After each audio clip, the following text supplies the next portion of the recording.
Бала кездің ең тәтті дәмі осы қантты. Көбіңіз жеп көрген шығарсыздар, иә. Біріңіз білсеңіздер, біріңіз білмейсіздер.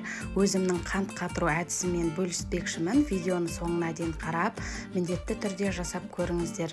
Бісміллах деп ең алдымен отқа төзімді ыдысымызды қатты отқа қойып құрғатып аламыз да, кейін қантымызды саламыз. Қантымызды еш араластырмаймыз. Осы видеода көрсетілгендей асты жағы күйіп ери бастағанда оның үстінен сүтімізді құямыз. Сүт құйғанда біздің қанттарымыз түйіршіктеніп кішкене қата бастайды. Оны уайымдамаңыздар.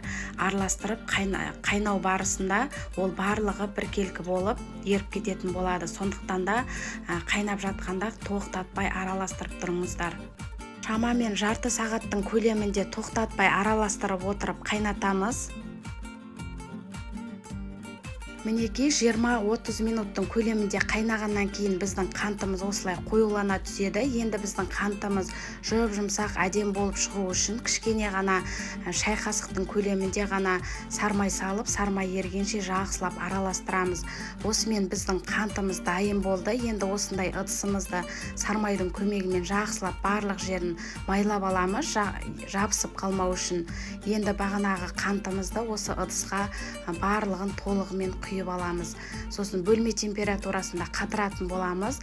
15-20 минуттың көлемінде тез қатып қалады. Мінекей қатты біздің қантымыз көріп тұрғандарыңыздай қолдың көмегімен ақ тез сынып жатыр. Міндетті түрде жасап көруге кеңес беремін.